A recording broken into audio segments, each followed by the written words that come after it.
Welcome back. An astronaut from Wisconsin is 2 months into a 6-month stay on the International Space Station. 58-year-old Jeff Williams is on his 4th trip to space and his 3rd stay on the ISS. And he spoke to News 3's Mark Koehn and Susan Siman, only on News 3, about the mission and sharing it with the world on social media. On March 18th of this year, astronaut Jeff Williams hitched a ride on a Russian Soyuz rocket for a trip to the International Space Station. With 2 cosmonauts, they made the 6-hour trip to the ISS to join fellow American astronaut Tim Kopra, who is the current mission commander, and British astronaut Tim Peake. So we're going around the planet every 90 minutes. That means we have 16 orbits per day. That comes out to 17,500 miles an hour, or about 5 miles a second. Jeff Williams was born in Superior and grew up in Winter, Wisconsin, near Hayward, a place he still calls home. What is it like for you personally when you fly over Wisconsin, the Great Lakes, the upper Midwest? What does that feel like for you? Oh, well, of course, it brings back a lot of nostalgia growing up there, and I've got lots of friends there still, some family in the area. I communicate with some of those folks. I love to take pictures and post them so that everybody can see that I'm watching them as well. I like to look into the details and see that the lakes that I boated on and fished on and other journeys.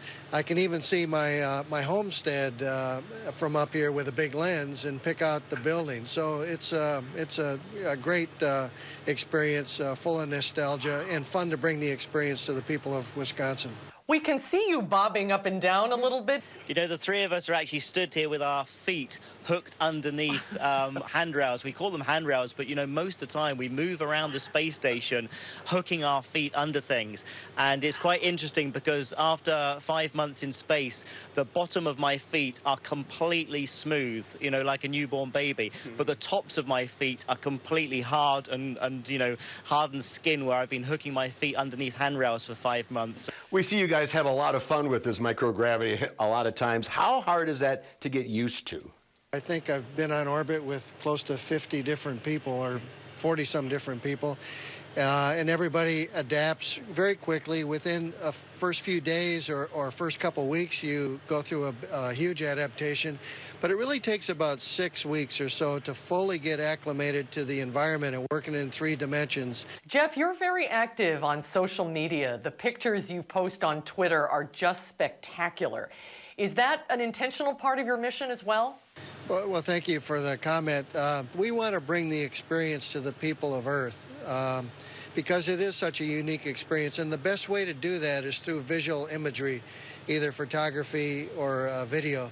I have a preference, I guess, toward photography. I've taken lots of pictures every time I've been up here of objects that we have and things that we can see on the Earth, among them weather systems and geographic features and cities and waters and all of that. So it's mainly just bringing the folks on Earth vicariously to this vantage point. Oh, it's so cool, isn't it? Well, when Jeff finishes this mission in September, the veteran astronaut will have racked up 534 career days in space, which is the most ever. Yeah, it'll break the astronaut from Scott Kelly. His lifetime total was 520. Remember, he just said that not too long ago. Jeff Williams, by the way, has 2 children, 3 grandchildren. You can follow him if you want to and see those awesome pictures that Susan talked about. It's at @AstroJeff _Jeff. Ah, I love it. So check those out. All right, so let's bring in Gary. You can't really top that, but you can try with a great forecast. We use weather satellites that are way up in space, you know, so he gets a bird's eye view of what we see down here. I wish we had, like, we could put a camera on there and just, you know, kind of track our weather.